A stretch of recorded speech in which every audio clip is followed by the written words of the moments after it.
김성종은 1952년 일본 오사카에서 가난한 한국인 부모 사이에 태어난 남성입니다. 그의 아버지는 폐품을 수집하며 돈을 악착같이 모았고 후에는 부동산과 사업 투자에 성공하며 큰 부를 얻게 됩니다. 김성종은 아버지의 성공 이후 사립학교에 다니며 과외까지 받을 정도로 부자가 됐다는 게 당시에는 믿기지 않았다고 합니다. 17살 때 아버지가 사망하면서 그는 많은 재산을 물려받았고 게이오 대학에서 정치학 법학 학위를 취득한 뒤 일본에 귀화하며 조지 오바라로 개명합니다.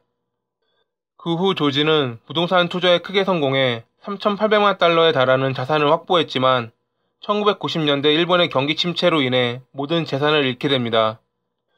그 뒤로 조지는 타락의 길을 걸었습니다.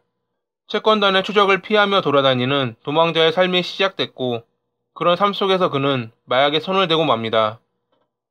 크게 성공했다 망한 탓이었는지 당시 그는 신분 상승에 집착했고 그에게 있어 신분 상승이란 외국인 여성과 즐거운 자리를 가지는 것이었습니다. 이러한 집착은 그를 범죄자로 만들었습니다.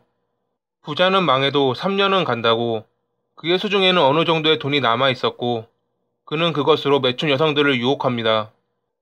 등록금 때문에 긴자에서 아르바이트를 하던 호주 유학생 카리타 리치웨이는 그런 그에게 좋은 먹잇감이었을 겁니다. 카리타는 어느 날 조지의 지명으로 단둘이 밖으로 나갔고 얼마 후 그녀는 응급실로 이송됩니다. 조지는 그녀가 조개를 먹던 도중 갑작스레 발작을 일으켰다 말했고 병원 진단서에도 급성 간 부전에 의한 뇌사라 기록됩니다. 호주에서 소식을 전달받은 카리타 가족들의 요청으로 생명유지 장치가 중단된 후 사망한 그녀의 시신은 화장돼 호주로 송환됩니다. 경찰은 당시 사건을 철저하게 조사했어야 했습니다. 하지만 외국인 불법 성매매자인 카리타의 사건을 그들이 깊게 파고들 리 없었죠. 2000년 7월 1일 로풍기에서 일하던 루시 제인 블랙맨이 사라지는 일이 발생합니다. 그날 루시는 손님을 맞아 밖으로 나갔고 그 사이 친구에게 몇 번 전화를 한 것을 마지막으로 연락이 두절된 겁니다. 루시를 찾기 위해 영국에 살던 그녀의 부모님이 도쿄에 방문해 영국 외무부 장관을 만나는 등 그녀의 실종은 세간의 많은 주목을 받게 됩니다. 7월 13일에는 영국과 일본의 총리들이 만나 루시의 실종을 언급하며 그녀의 실종은 일본 전 국민이 알게 됐습니다.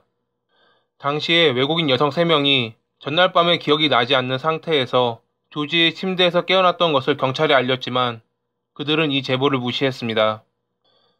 10월 12일에 조지가 채권 문제로 체포되고 나서야 경찰은 그를 주목합니다. 그의 집에서 400개가 넘는 직접 촬영한 성범죄 비디오 테이프가 발견된 겁니다. 그제서야 경찰은 7월에 조지를 신고했던 이들의 말을 믿었고 루시의 사망 역시 조지가 관여돼 있다 생각하며 그를 8건의 강간 혐의와 1건의 살인 혐의로 기소합니다. 2001년 2월 9일 도쿄로부터 50km 떨어진 해변 동굴에서 루시가 사망한 상태로 발견됐지만 부패가 심각했던 탓에 사망 원인을 알아낼 수는 없었습니다. 2007년 4월 24일 6년간 이어진 재판에서 조지는 다수의 강간과 1건의 살인으로 종신형을 선고받습니다. 앞선 카리타의 사망은 조지가 관여돼 있다는 증거가 남아 있었지만 루시에 관해선 직접적인 증거 부족으로 그는 무죄를 판결받은 겁니다. 재판 당시에 루시의 아버지가 조지로부터 45만 파운드를 위로금으로 전달받은 것 때문에 루시의 사건이 무죄라 판결났다며 재판부는 비난을 받기도 했습니다.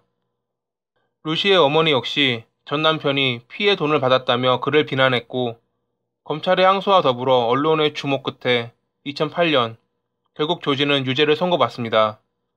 최종적으로 2010년 12월 일본 대법원은 조지에게 8건의 강간과 2건의 살인 혐의로 종신형을 선고합니다.